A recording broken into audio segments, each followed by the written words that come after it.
अस्सलाम वालेकुम dear student, welcome to my YouTube channel. जो दोस्त मेरे यूट्यूब चैनल के ऊपर न्यू हो मेरा चैनल भी सब्सक्राइब कर दें और बेल का भी बटन दबा दें ताकि मेरी आने वाली नई वीडियो उन तक पहुंच सके। तो आज हम 7 क्लास की एक्सरसाइज 2.2 मुकम्मल करेंगे। तो पहले हम इसका पहला पार्ट करते हैं। What number can be replace in each of the following open sentence to make a true statement. अब हमें ये नीचे ओपन सेंटेंस दिए गए हैं। अब हमने इनके अंदर बताना है कि कौन सा नंबर लगाया जाए तो ये ट्रू स्टेटमेंट बन जाए। जैसे ये हमारे पास पहले पार्ट का पहला क्वेश्चन है, ये लिखा हुआ है बॉक्स है +10 = 12। अब इस बॉक्स के अंदर कौन सा नंबर लगाया जाए, यानी 10 के अंदर कौन सा नंबर प्लस किया जाए तो आंसर किसके इक्वल आए, 12 के इक्वल। तो इसके अंदर 2 प्लस किया जाए 10 के अंदर तो 12 के भी इक्वल आता है, तो यहाँ पे 2 आएगा। तो पहले हम इसका पहला पार्ट करेंगे। एक्सरसाइज 2.2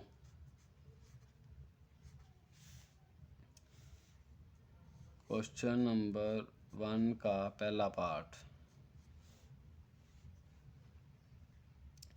हमारे पास बॉक्स है +10 = 12।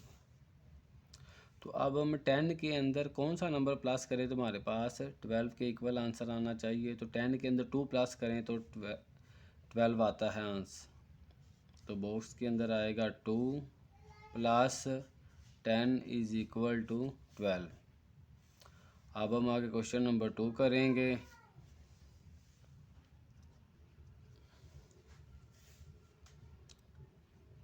Question number 2, 15 minus box = 12।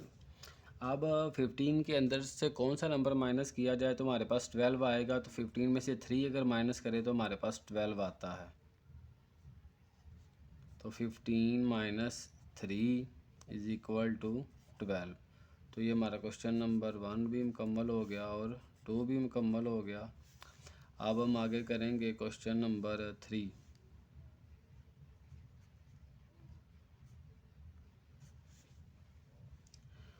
Ten divide box = 5। अब हमने 10 को किस नंबर के ऊपर डिवाइड करें तो हमारे पास 5 आना चाहिए। तो 2 5 का 10 होता है, तो बॉक्स के अंदर क्या आएगा, 2 आ जाएगा। 2 5 का 10 होता है। तो ये हमारा क्वेश्चन नंबर 3 भी मुकम्मल हो गया। आगे हम क्वेश्चन नंबर 4 करेंगे। बॉक्स है × 4 = 28। अब 4 को किस नंबर के साथ मल्टीप्लाई किया जाए तो हमारे पास 28 आए। तो 4 7 का 28 होता है, तो बॉक्स के अंदर क्या आएगा, फिर 7 आएगा। तो ये हमारा क्वेश्चन नंबर 4 भी मुकम्मल हो गया। अब हम इसका दूसरा पार्ट करेंगे। दूसरा पार्ट इसका है separate open and clause sentence. तो अब हमें ये नीचे सेंटेंस दिए गए हैं, इसमें से हमने बताना है कौन से सेंटेंस ओपन है और कौन से क्लोज हैं। तो इसका हम दूसरा पार्ट का पहला सवाल पहले दूसरा पार्ट का पहला क्वेश्चन, 2x + 7 = 5। अब ये हमें एक सेंटेंस दिया गया है। अब हमें ये कैसे पता चलेगा ये ओपन है कि क्लोज है। अगर तो किसी सेंटेंस के बारे में हमें मुकम्मल तौर पे पता हो ये यहाँ तो ट्रू है यहाँ ये फॉल्स है, तो वो फिर क्लोज होगा। और अगर किसी के सेंटेंस के बारे में हम यकीन से नहीं कह सकते ये ट्रू है या फॉल्स है, तो फिर वो ओपन इंटरवल होगा। यानी जिस सेंटेंस के बारे में हमें ये मुकम्मल पता ना हो ये गलत है कि दुरुस्त है, वो ओपन होगा। और जिस सेंटेंस के बारे में हमें मुकम्मल तौर पे यकीन हो ये यहाँ तो गलत है यहाँ ये दुरुस्त है, तो वो क्लोज होगा। जैसे ये हमें क्वेश्चन नंबर 2 का पहला पार्ट दिया गया, 2x + 7 = 5। अब इसके अंदर अब ये जो x है इसकी वैल्यू का हमें नहीं पता, इसकी वैल्यू कुछ भी हो सकती है। तो इसलिए हम ये यकीन से नहीं कह सकते। इस वाली साइड को अगर सोल्व किया जाए तो इसका आंसर दूसरी साइड 5 के इक्वल आएगा। तो इसके बारे में हमें यकीन से नहीं पता ये ओपन है या ये ट्रू है या फॉल्स है। तो ये फिर क्या होगा, ओपन सेंटेंस होगा। अब हम इसका दूसरा पार्ट करेंगे। z+4 = 10।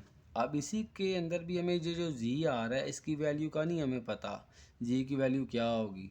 तो इस सेंटेंस के बारे में हम मुकम्मल यकीनी तौर पे नहीं ये कह सकते ये ट्रू है या फॉल्स है।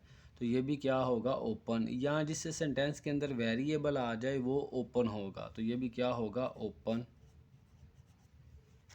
उसके बाद हम तीसरा क्वेश्चन करेंगे। तीसरा क्वेश्चन है 10 + 10 = 20। अब ये क्वेश्चन नंबर जो 3 है इसके अंदर ये वाली साइड को अगर सोल्व किया जाए, 10 को 10 के अंदर प्लस किया जाए तो वो किसके इक्वल आएगा, 20 के इक्वल आएगा। अब ये जो सेंटेंस है इसके बारे में हम मुकम्मल यकीन के साथ कह सकते हैं, यानी ये दोनों साइडों का आंसर क्या आ रहा है, सेम। तो इसके बारे में हम मुकम्मल यकीन से कह सकते हैं ये सेंटेंस ट्रू है। तो ये ट्रू है तो ये फिर क्या होगा, क्लोज होगा, क्लोज। अब हम आगे क्वेश्चन नंबर 4 करेंगे। 18 / 2 = 9।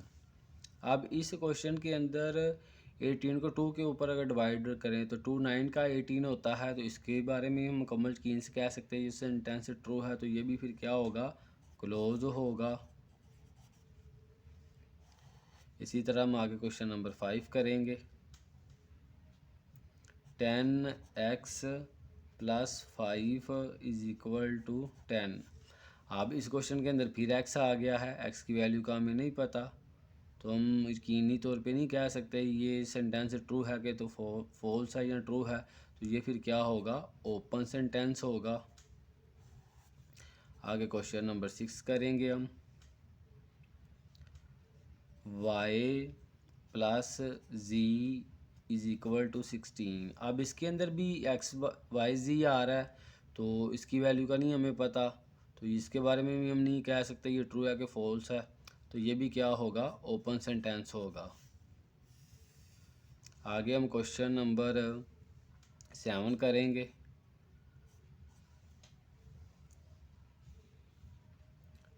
5a + 3b = 10। अब इसके अंदर भी ए बी आ रहा है तो ए बी की वैल्यू का तो हमें नहीं पता। तो ये भी क्या होगा, ओपन सेंटेंस होगा। उसके बाद क्वेश्चन नंबर 8 करेंगे। 9 / 3 = 3। अब ये 3 का 9 होता है, इसके बारे में हम मुकम्मल तो यकीन से कह सकते हैं ये ट्रू है। तो ये फिर क्या होगा, क्लोज होगा सेंटेंस। उसके बाद हम क्वेश्चन नंबर 9 करेंगे। 7p + 5q = 15। अब इसके अंदर भी पी क्यू आ गया है, इसके बारे में हम यकीनी तौर पे कह सकते हैं ये ट्रू होगा कि फॉल्स होगा। तो ये भी फिर क्या होगा, ओपन सेंटेंस होगा। तो जिस सेंटेंस के अंदर भी वेरिएबल आ जाए वो ओपन होगा और जिसके अंदर वेरिएबल ना आए वो क्लोज होगा। तो ये हमारा क्वेश्चन नंबर 2 भी कंप्लीट हो गया। अब हम क्वेश्चन नंबर 3 करेंगे। क्वेश्चन नंबर 3 हमें दिया गया कंप्लीट द फॉलोइंग टेबल। अब हमें ये एक नीचे टेबल दिया गया, इसके अंदर हमें अलजेब्रिक एक्सप्रेशंस दिए गए हैं। अब हमने बताना है इसके अंदर नंबर ऑफ़ टर्म कितनी हैं, वेरिएबल कौन सा है और कांस्टेंट कौन सा है। तो पहले हमें ये पता होना चाहिए नंबर ऑफ़ टर्म्स क्या होती हैं, वेरिएबल क्या होता है और कांस्टेंट क्या होता है। किसी भी एक्सप्रेशन के अंदर टर्मों की जो तादाद होती है इसको नंबर ऑफ़ टर्म कहते हैं। अब ये जो हमारे पास पहला एक्सप्रेशन है 4x + y, अब इसके अंदर एक ही टर्म है तो इसके एक टर्म आ जाएगी और इसके अंदर वेरिएबल क्या है, एक्स वाई, तो वेरिएबल एक्स वाई आ जाएगा और इसके अंदर कांस्टेंट कोई भी नहीं है। तो इधर हम नो लिख देंगे, इसके अंदर कोई भी कांस्टेंट नहीं है। तो हम तीसरे पार्ट का पहला क्वेश्चन अब करते हैं। Question number 3। तो इधर हम अलजब्रिक लिख अलजब्रिक एक्सप्रेशन की हेडिंग दे देते हैं अलजब्रिक एक्सप्रेशन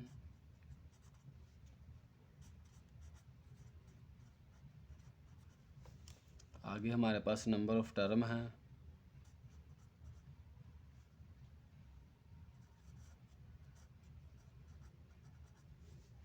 उसके बाद हमारे पास वेरिएबल है,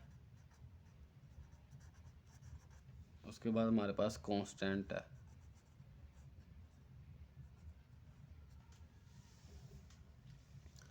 तो इसके अंदर हमें अलजब्रिक एक्सप्रेशन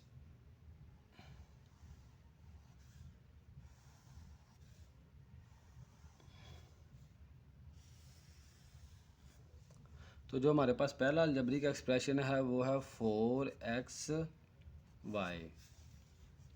अब ये जो पहला अलजब्रिक एक्सप्रेशन है इसके अंदर हमने ये बताना है कितनी नंबर ऑफ़ टर्म हैं, कितने वेरिएबल हैं और कौन सा कांस्टेंट है। अब हमें नंबर ऑफ़ टर्म का कैसे पता चलेगा किसी भी वेरिएबल के अंदर कितनी नंबर ऑफ़ टर्म होती हैं। अब हमने उस एक्सप्रेशन के अंदर देखना है प्लस और माइनस के कितने साइन आ रहे हैं। जितने भी उसके अंदर प्लस और माइनस के साइन होंगे उतनी उसके अंदर नंबर ऑफ़ टर्म होगी। अब इसके अंदर कोई भी साइन नहीं है तो इसके शुरू में प्लस का साइन होगा, तो इसके अंदर एक ही साइन है तो इसके अंदर जो नंबर ऑफ़ टर्म होगी वो क्या होगी, 1 होगी। अब इसके अंदर वेरिएबल क्या है, एक्स वाई जी वेरिएबल हैं। वेरिएबल एक ऐसी क्वांटिटी होती है जिसकी वैल्यू चेंज होती रहती है, जिसकी कोई फ़िक्स वैल्यू नहीं होती। तो अब इसके अंदर जो एक्स वाई है इसकी वैल्यू कोई फ़िक्स वैल्यू नहीं है, इसकी वैल्यू कुछ भी हो सकती है। तो इसके अंदर फिर वेरिएबल क्या है, एक्स कोमा वाई। और इसके अंदर कांस्टेंट क्या है, इसके अंदर कोई भी कांस्टेंट नहीं है। कांस्टेंट ऐसा नंबर होता है जिसकी वैल्यू फ़िक्स होती है। अब इधर इसके अंदर कोई भी कांस्टेंट नहीं है तो इधर हम लिख देंगे 9। उसके बाद हम दूसरा अलजब्रिक एक्सप्रेशन लेंगे 4x⁻² - 2y + 8। अब ये जो दूसरा अलजब्रिक एक्सप्रेशन है हमारे पास इसके अंदर कितनी नंबर ऑफ़ टर्म है, इधर एक प्लस का साइन है, ये माइनस का साइन है और इसके शुरू में भी क्या है, एक प्लस का साइन है। तो 2 प्लस के साइन है और एक माइनस का साइन है, तो टोटल इसके अंदर 3 प्लस और माइनस के साइन आ रहे हैं। तो इसके अंदर नंबर ऑफ़ टर्म कितनी होंगी, 3 होंगी। और इसके अंदर वेरिएबल क्या है, एक्स और वाई हमें नज़र आ रहा है तो यही वेरिएबल होगा। अब जब आपने वेरिएबल लिखना है तो इसकी जो ऊपर पावर लिखी हुई है साथ वो नहीं लिखनी, बस आपने अकेला वेरिएबल लिखना है एक्स कोमा वाई। अब इसके अंदर जो कांस्टेंट है वो 8 है कांस्टेंट। अब ये जो 8 कांस्टेंट है ये किस तरह है, अब ये 8 भी नंबर इसके अंदर है, 4 भी है, तो 4 और ये 2 भी मौजूद है। अब ये जो 4 2 हैं ये कांस्टेंट नहीं होंगे क्योंकि इनके साथ वेरिएबल मल्टीप्लाई हो रहा है। तो ऐसा नंबर जिसके साथ वेरिएबल ना आए वो कांस्टेंट होगा और जिसके साथ वेरिएबल आ जाए वो कांस्टेंट नहीं होगा। तो इसके अंदर ये जो 2 है ये 4 है ये कांस्टेंट नहीं है। इसी तरह हम तीसरा अलजेब्रिक एक्सप्रेशन लेंगे अब 2xyz + 20। अब इसके अंदर नंबर ऑफ़ टर्म कितनी है, ये जो शुरू वाली टर्म है इसके साथ कोई भी साइन नहीं है तो प्लस का होगा और एक ये प्लस का साइन है, इसके अंदर 2 प्लस के साइन आ रहे हैं तो इसके अंदर नंबर ऑफ़ टर्म 2 होंगी। और इसके अंदर वेरिएबल एक्स वाई जी है, एक्स वाई जी, क्योंकि इसके अंदर 3 जो वेरिएबल आ रहे हैं। और इसके अंदर कांस्टेंट क्या होगा, 20, क्योंकि 20 के साथ कोई भी वेरिएबल नहीं आ रहा। ये जो 2 है इसके साथ वेरिएबल आ रहे हैं तो 2 कांस्टेंट नहीं होगा, 20 कांस्टेंट होगा। इसी तरह हम इसका चौथा क्वेश्चन भी करेंगे। x⁻² - 2xy + 16। तो इसके अंदर कितने नंबर ऑफ़ टर्म है, शुरू के अंदर कोई भी साइन नहीं है तो प्लस का है, एक माइनस का और फिर प्लस का, तो 3 आ रहे हैं प्लस माइनस के साइन। इसके अंदर 3 टर्म होंगी और वेरिएबल इसके अंदर एक्स और वाई में नज़र आ रहा है, ये एक्स और वाई होगा। और कांस्टेंट इसके अंदर 16 होगा क्योंकि 16 के साथ कोई भी वेरिएबल नहीं आ रहा। तो ये हमारा तीसरा पार्ट भी मुकम्मल हो गया।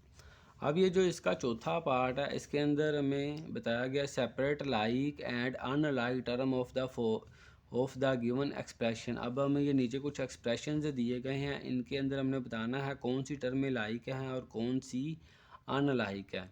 अब जैसे ये हमारे पास पहली एक्सप्रेशन है 3x² plus 4xy plus 7 plus 9x की पावर 2।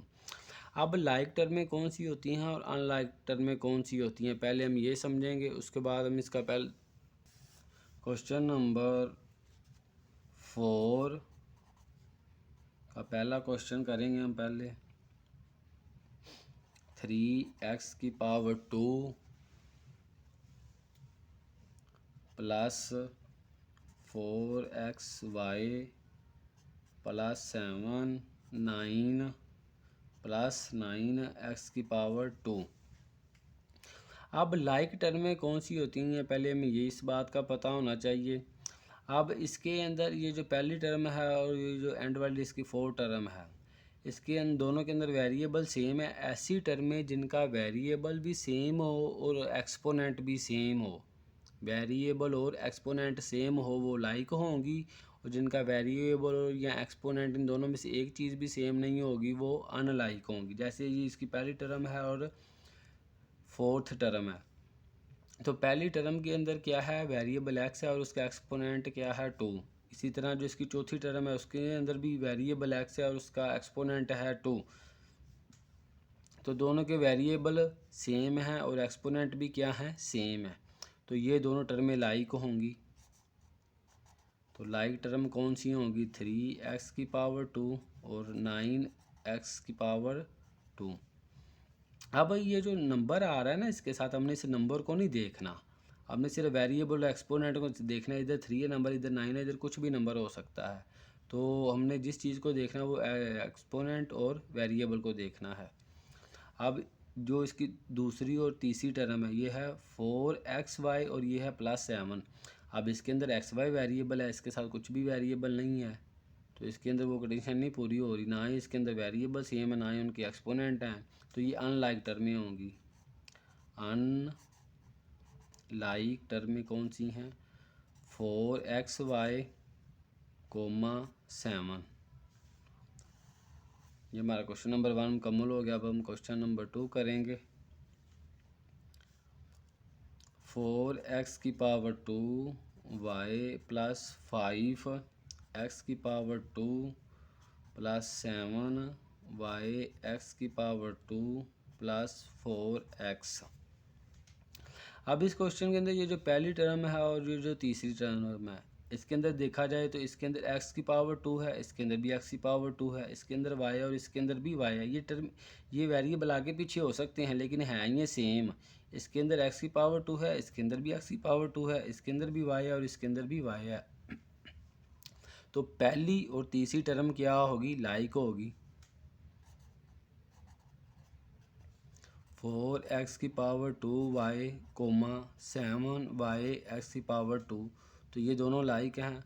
और जो सेकंड टर्म है इसकी और 4 है, ये अनलाइक है क्योंकि इसके अंदर x² है और इधर x की पावर कोई भी नहीं है, तो इधर 1 होगी। तो इसके अंदर वेरिएबल तो सेम है, सेकंड और फोर्थ टर्म के अंदर वेरिएबल सेम है लेकिन एक्सपोनेंट सेम नहीं आ रहा, तो दोनों कंडीशनें पूरी होनी ज़रूरी हैं। तो ये अनलाइक होंगी। Unlike term 5x², 4x। ये क्वेश्चन नंबर 2 हमारा मुकम्मल हो गया। आगे हम क्वेश्चन नंबर 3 करेंगे। 2x² plus 8xy plus 8y plus 9x²।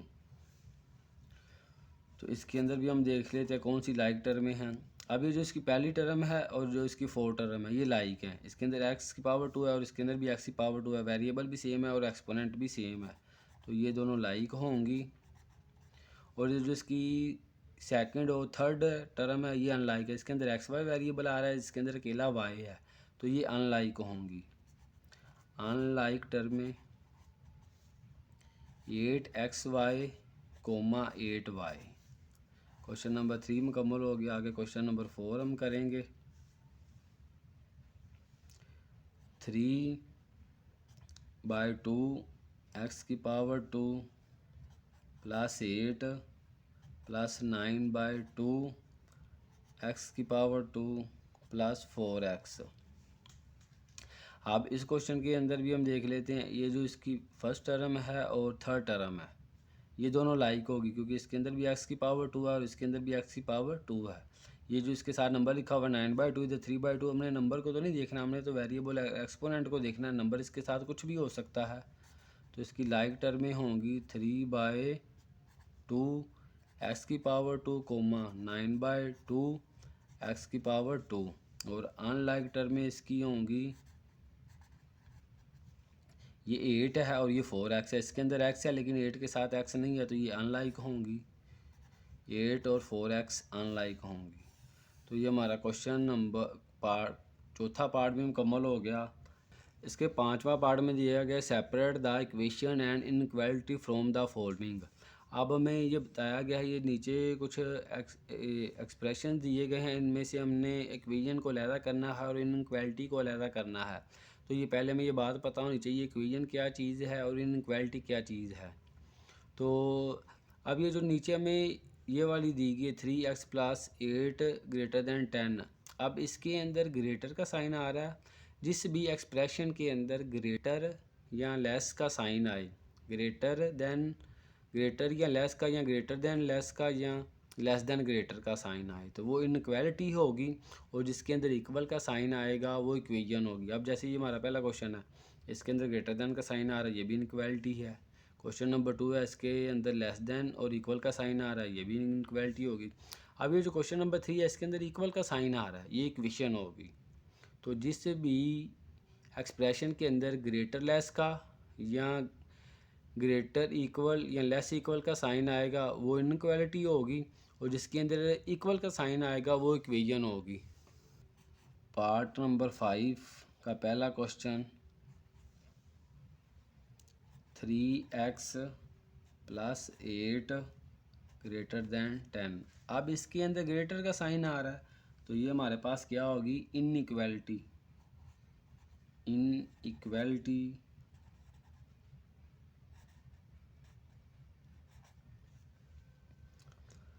इसका अब हम दूसरा पार्ट करेंगे। 2x माइनस 10 लेस देन और इक्वल 1। अब जो इसके अंदर भी लेस देन और इक्वल का साइन आ रहा है, तो ये भी क्या होगी, इनइक्वालिटी होगी हमारे पास।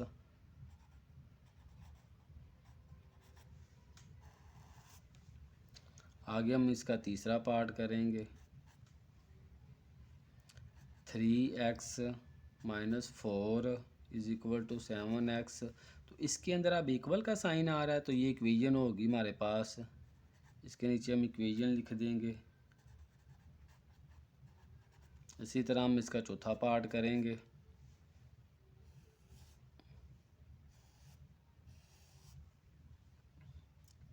7x minus 5 greater than 6x।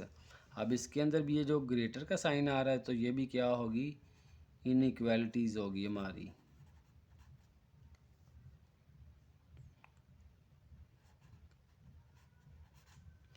तो इसके बाद हम इसका क्वेश्चन नंबर 5 करेंगे। Question number 5x is equal to 7। अब इसके अंदर भी इक्वल का साइन आ रहा है, तो ये भी क्या होगी, इक्वेशन होगी हमारे पास। उसके बाद क्वेश्चन नंबर 6 करेंगे हम। 8x less than 5। अब इसके अंदर भी लेस देन का साइन आ रहा है, तो ये भी इनइक्वालिटीज़ होगी हमारे पास। इसके नीचे भी हम इनइक्वालिटीज़ लिख देंगे। तो ये हमारा पार्ट नंबर 5 भी कंप्लीट हो गया, और इसके साथ हमारी एक्सरसाइज 2.2 कंप्लीट हो गई।